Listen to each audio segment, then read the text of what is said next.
The next recording I'm going to do is once again something that you guys had a lot of good comments about. I'll get to a little bit later, is on eating behavior. So please take the outline that you have there and add some of the key talking points that I'm going to make here, and you'll get some extra tasks as well here. And I want to actually start out with just a simplified view of metabolism. You may have learned more complex versions in other classes, but this is a psychology class. So let me kind of give you the idea behind metabolism in a very simple way. One of the main ideas we have with eating is what's called the set point theory, or the set point idea, which is in the morning you're in the absorption phase. And during absorption, you wake up, you're hungry. Insulin is usually secreted. You ingest food. That food is basically broken down and used by your cells for short-term energy as glucose.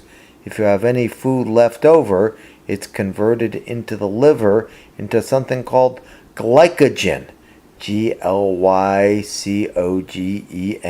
for intermediate energy, and then any food you have after that is stored as fat. And then phase 2 is the fasting phase. When you're not eating anything, glucose is first used by the cells, and then glucagon is basically released, another hormone like insulin, and it causes the glycogen to be converted and the fat to be converted back to glucose for the body to use. So that's basically the set point idea.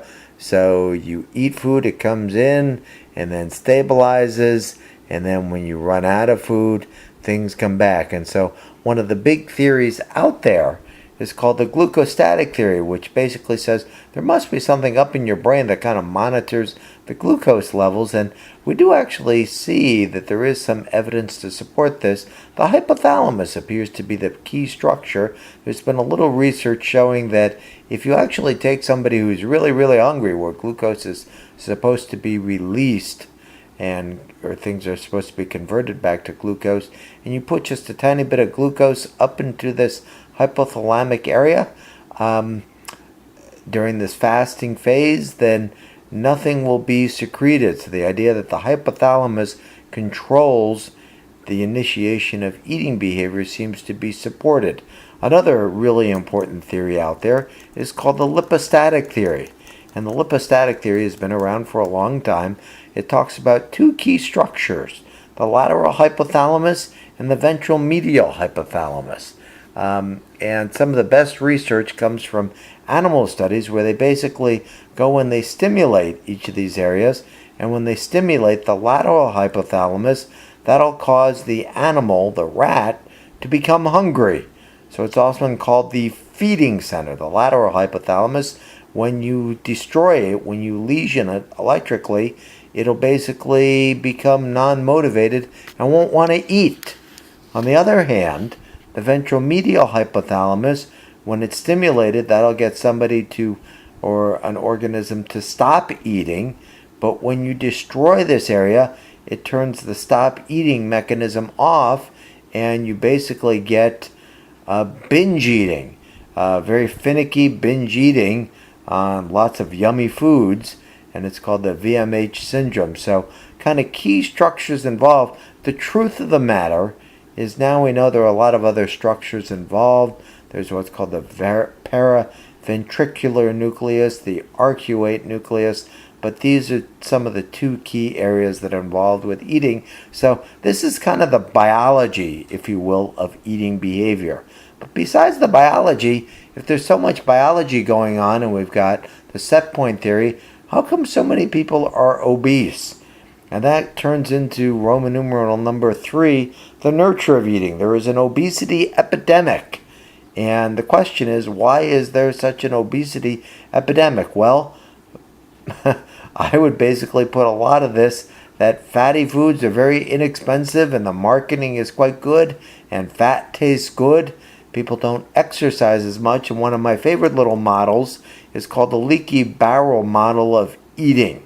And in the leaky barrel, and I think there's a picture there for you, basically you have watering entering the hose. It's the food coming in, the pressure of the water coming in is the incentive value of the food. And now, in our culture now, compared to 100 years ago, food tastes yummy, we want to eat it, it's cheap, there's a lot of incentive value, so there's a lot of water coming into the barrel, which is the amount of food consumed, and then the water in the barrel is actually the weight of the person, and then the idea is how much water is leaking from here.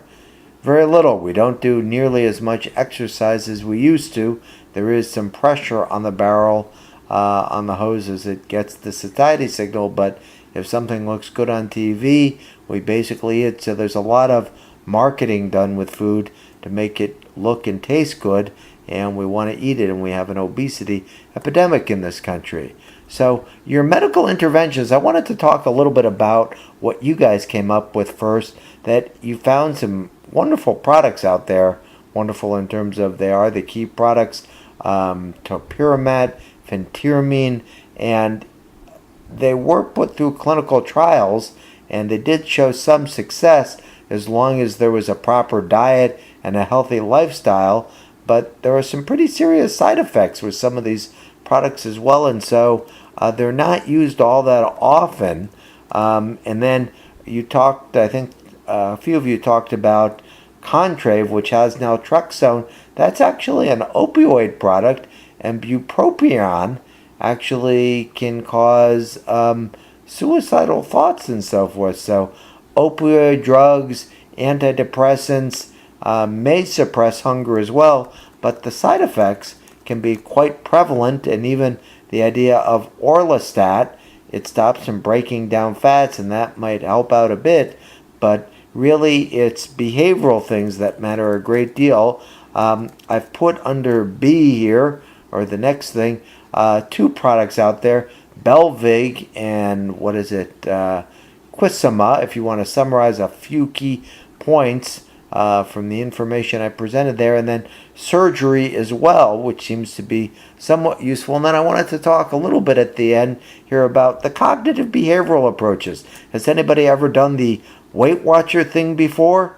Well, in the Weight Watcher program, you go into it and you basically get on a scale once a week, and when you get on a scale, it basically, you get measured, so you have discussions in your group meetings. It doesn't work nearly as well if you go online, and if you do it and you get education and social support and so forth, it might work out very well, but unfortunately people don't want to take the necessary behavioral steps to really make this happen. So eating behavior is a problem. We have an obesity epidemic in this country because it's very easy to market high fat, low cost food, and people love to eat it, and then they don't exercise. So that'll close off the eating conversation. Thanks. I have to go and have a snack now. Just kidding. It's after 8 o'clock and I don't eat. Bye-bye.